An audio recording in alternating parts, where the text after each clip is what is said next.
এই রাতের বেলা কেন তোমাদের ভাইয়ার নুডলস খাইতে ইচ্ছা করতেছে, পাস্তা খাইতে ইচ্ছা করতেছে আমি বুঝতেছি না। তার জন্য মনের দুঃখে নাচতেছি আর নুডলস রান্না করতেছি।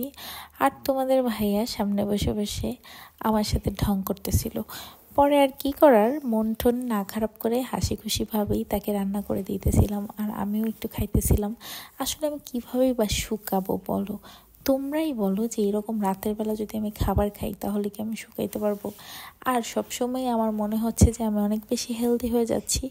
আসলে হেলদি হওয়ার পেছনে এটাই হচ্ছে মেইন কারণ, যে তোমাদের ভাইয়া রাত 12টার সময় উঠে বলবে যে আমার এটা খাইতে ইচ্ছা করতেছে, ওইটা খাইতে ইচ্ছা করতেছে। আর আমি একমাত্র বউ, আমার মনে হয় আমি সবসময় জামাইয়ের আবদারগুলো পূরণ করার জন্য বসেই থাকি।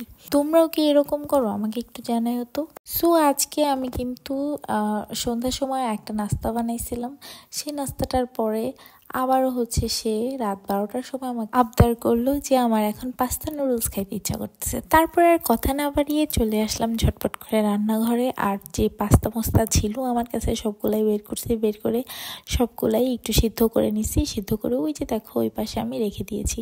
তারপরে হচ্ছে একটা ডিম দিয়ে তারপর হচ্ছে নুডলসটাকে রান্না করে দিব, কারণ হচ্ছে চিকেন এখন বের করে তারপরে রান্না করা এটা অনেক টাফ। এই জন্য আমি শুধু নর্মালভাবে সিম্পলভাবে যেভাবে রান্না করা যায় সেটাই করে দিচ্ছি। আর এদিক থেকে আমার শ্বশুর এতগুলো জিলাপি নিয়ে আসছে কোত্থেকে জানো? তো তোমাদের ভাইয়ার তো জিলাপি খুব বেশি পছন্দ, আর ওর খাবার দেখলে আমারও খাইতে ইচ্ছা করে। তো ও যখন খাইতেছিল আমার সামনে দাঁড়ায় দাঁড়ায়, তখন আমি আবার বলে ফেলতেছিলাম যে আমাকে একটু দাও।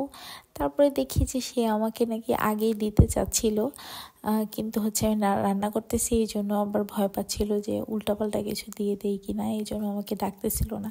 তো তারপরে যাই হোক, আমি কিন্তু অনেক ঝটপট করে পাস্তা রান্না করতে পারি, সেটা তোমাদের সাথে আজকে শেয়ার করব। পাস্তাটা সবার আগে আমি সিদ্ধ করতে দিয়ে দিই, আর এর মধ্যেই হচ্ছে আমি পেঁয়াজ কাটাকাটি করে ফেলি।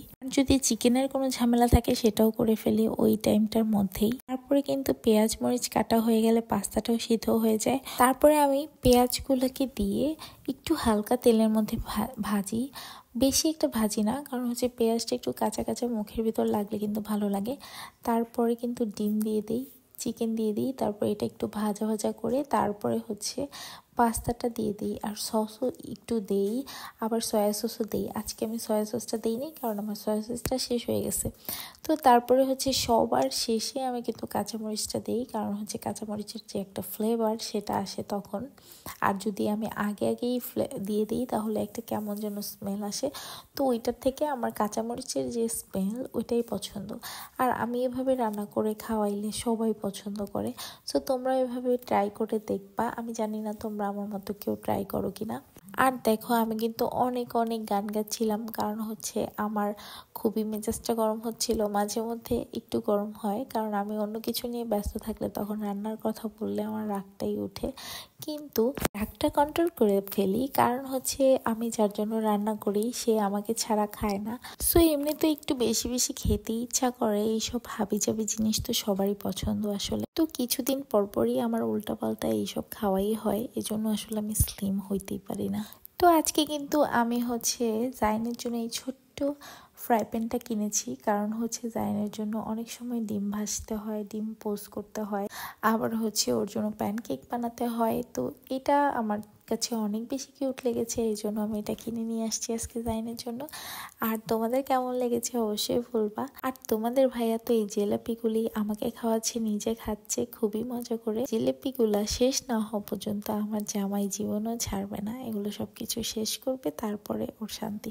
আর এই যে দেখতেছো পাস্তাটা, এই পাস্তার হাফ খাবে আমার হাজব্যান্ড, আর আমরা সবাই মিলে খাবো হাফ। তাইলে বুঝো এবার যে তোমাদের ভাইয়ার এইসব হাবিজাবি কত বেশি পছন্দ। সো আজকের ব্লগটা তোমাদের কাছে কেমন লেগেছে অবশ্যই অবশ্যই কমেন্ট করে জানাবে।